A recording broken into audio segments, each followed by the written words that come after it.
ಪೂರಿ ಜಗನ್ನಾಥನ ರಥ ಯಾತ್ರೆಯು ಒಡಿಶಾದ ಪುರಿಯಲ್ಲಿ ಪ್ರತಿವರ್ಷ ವಿಜೃಂಭಣೆಯಿಂದ ನಡೆಯುವ ವಿಶ್ವವಿಖ್ಯಾತ ಉತ್ಸವವಾಗಿದೆ. ಇದು ಕೇವಲ ಒಂದು ಧಾರ್ಮಿಕ ಆಚರಣೆಯಾಗದೆ ಭಾರತದ ಶ್ರೀಮಂತ ಸಂಸ್ಕೃತಿ, ಇತಿಹಾಸ ಮತ್ತು ಆಧ್ಯಾತ್ಮಿಕತೆಯ ಪ್ರತೀಕವಾಗಿದೆ. ಈ ಮಹಾಯಾತ್ರೆಯ ಒಂದು ಅವಿಭಾಜ್ಯ ಅಂಗವೇ ಬಾಹುಳ ರಥಯಾತ್ರೆ ಅಥವಾ ಬಾಹುಡ ಯಾತ್ರೆ. ಇದು ದೇವರುಗಳ ಮುಖ್ಯ ದೇವಾಲಯಕ್ಕೆ ಹಿಂದಿರುಗುವ ಪ್ರಯಾಣವನ್ನು ಸೂಚಿಸುತ್ತದೆ.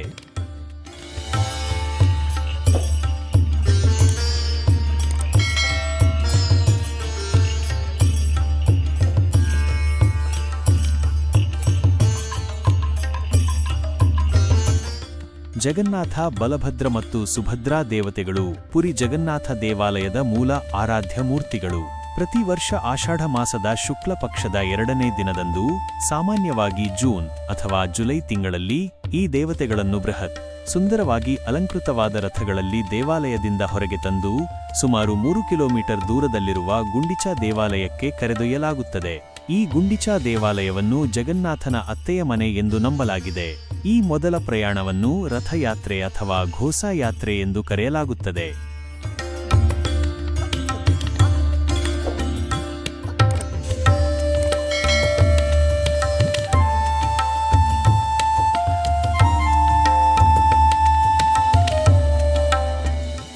ಗುಂಡಿಚಾ ದೇವಾಲಯದಲ್ಲಿ 7 ದಿನಗಳ ಕಾಲ ನೆಲೆಸಿದ ನಂತರ ದೇವತೆಗಳು ತಮ್ಮ ಮೂಲ ದೇವಾಲಯವಾದ ಜಗನ್ನಾಥ ದೇವಾಲಯಕ್ಕೆ ಹಿಂದಿರುಗುವ ಪ್ರಯಾಣವನ್ನು ಕೈಗೊಳ್ಳುತ್ತಾರೆ.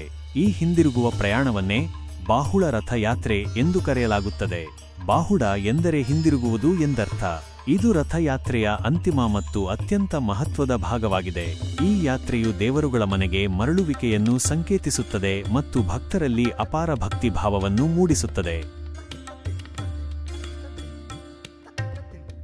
ರಥಯಾತ್ರೆಯ ಪ್ರಮುಖ ಆಕರ್ಷಣೆಗಳೆಂದರೆ ದೇವತೆಗಳಿಗಾಗಿ ನಿರ್ಮಿಸಲಾಗುವ 3 ಬೃಹತ್ ರಥಗಳು. ಇವುಗಳನ್ನು ಪ್ರತಿ ವರ್ಷವೂ ಹೊಸದಾಗಿ ನಿರ್ಮಿಸಲಾಗುತ್ತದೆ. ಇದು ಈ ಉತ್ಸವದ ವಿಶಿಷ್ಟ ಲಕ್ಷಣವಾಗಿದೆ. ರಥಗಳ ನಿರ್ಮಾಣ ಕಾರ್ಯವು ಅಕ್ಷಯ ತೃತೀಯ ದಿನದಂದು ಪ್ರಾರಂಭವಾಗುತ್ತದೆ ಮತ್ತು ಸುಮಾರು 58 ದಿನಗಳಲ್ಲಿ ಪೂರ್ಣಗೊಳ್ಳುತ್ತದೆ. ನಿರ್ದಿಷ್ಟ ಮರಗಳನ್ನು ಬಳಸಿ, ನುರಿತ ಬಡಗಿಗಳು ಯಾವುದೇ ಯಂತ್ರೋಪಕರಣಗಳಿಲ್ಲದೆ ಸಾಂಪ್ರದಾಯಿಕ ವಿಧಾನಗಳಲ್ಲಿ ಈ ರಥಗಳನ್ನು ನಿರ್ಮಿಸುತ್ತಾರೆ.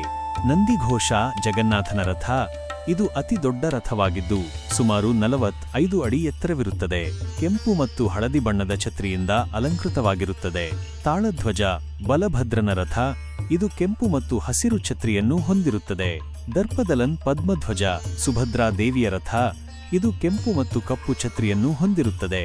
ಈ ರಥಗಳು ಕೇವಲ ವಾಹನಗಳಲ್ಲ, ಬದಲಿಗೆ ಸಾಕ್ಷಾತ್ ದೇವತೆಗಳ ಸ್ವರೂಪವೆಂದು ಭಕ್ತರು ನಂಬುತ್ತಾರೆ.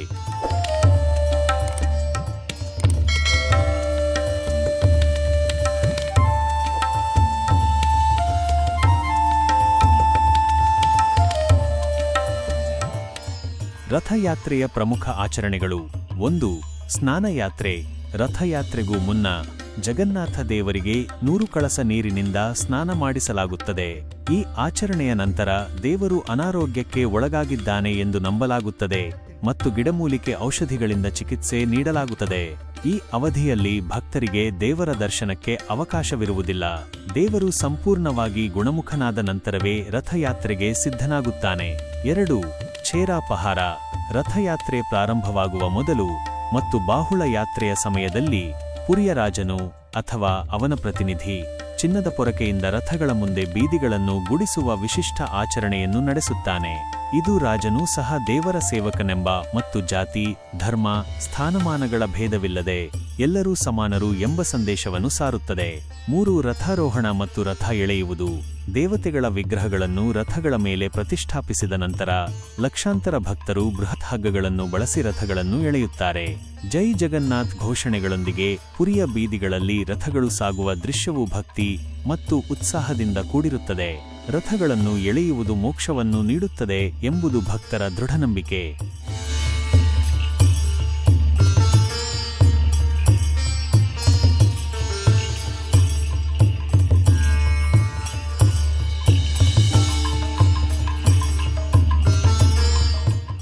ಐತಿಹಾಸಿಕ ಮತ್ತು ಆಧ್ಯಾತ್ಮಿಕ ಮಹತ್ವ. ಪುರಿ ಜಗನ್ನಾಥ ದೇವಾಲಯವು 12ನೇ ಶತಮಾನದಲ್ಲಿ ನಿರ್ಮಿಸಲ್ಪಟ್ಟಿತು ಮತ್ತು ಇದು ಭಾರತದ 4 ಪ್ರಮುಖ ಚಾರ್ಧಾಮ ಯಾತ್ರಾ ಸ್ಥಳಗಳಲ್ಲಿ ಒಂದಾಗಿದೆ. ರಥಯಾತ್ರೆಯು ಸಾವಿರಾರು ವರ್ಷಗಳ ಇತಿಹಾಸವನ್ನು ಹೊಂದಿದೆ ಮತ್ತು ಹಿಂದೂ ಧರ್ಮದಲ್ಲಿ ಆಳವಾದ ಆಧ್ಯಾತ್ಮಿಕ ಮಹತ್ವವನ್ನು ಹೊಂದಿದೆ. ಕಥಾ ಉಪನಿಷತ್ ಪ್ರಕಾರ ಮಾನವ ದೇಹವು ರಥದಂತೆ ಮತ್ತು ಅದನ್ನು ಚಲಾಯಿಸುವ ಸಾರಥಿ ದೇವರು.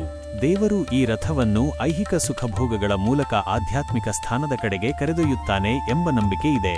ಈ ಯಾತ್ರೆಯು ಜನನ ಮತ್ತು ಮರಣಗಳ ಚಕ್ರದಿಂದ ಮುಕ್ತಿ ಪಡೆಯಲು ದೇವರಲ್ಲಿ ಸಂಪೂರ್ಣ ಶ್ರದ್ಧೆ ಮತ್ತು ಸಮರ್ಪಣೆ ಅಗತ್ಯ ಎಂಬುದನ್ನು ಸಾರುತ್ತದೆ. ಪೂರಿ ಜಗನ್ನಾಥನ ಬಾಹುಳ ರಥಯಾತ್ರೆಯು ಕೇವಲ ಒಂದು ಧಾರ್ಮಿಕ ಹಬ್ಬವಲ್ಲ, ಬದಲಿಗೆ ಒಡಿಶಾದ ಸಾಂಸ್ಕೃತಿಕ ಪರಂಪರೆ, ಭಕ್ತಿ ಮತ್ತು ಒಗ್ಗಟ್ಟಿನ ಸಂಕೇತವಾಗಿದೆ.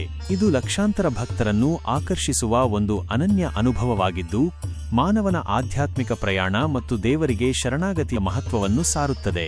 ಪ್ರತಿ ವರ್ಷವೂ ಹೊಸ ರಥಗಳ ನಿರ್ಮಾಣ, ರಾಜನ ಚೇರಾ ಪಹಾರ ಮತ್ತು ಭಕ್ತರ ಅಪಾರ ಉತ್ಸಾಹವು ಈ ಯಾತ್ರೆಯನ್ನು ವಿಶ್ವದ ಅತಿದೊಡ್ಡ ಮತ್ತು ಅತ್ಯಂತ ಅದ್ಭುತ ಧಾರ್ಮಿಕ ಉತ್ಸವಗಳಲ್ಲಿ ಒಂದನ್ನಾಗಿ ಮಾಡಿದೆ.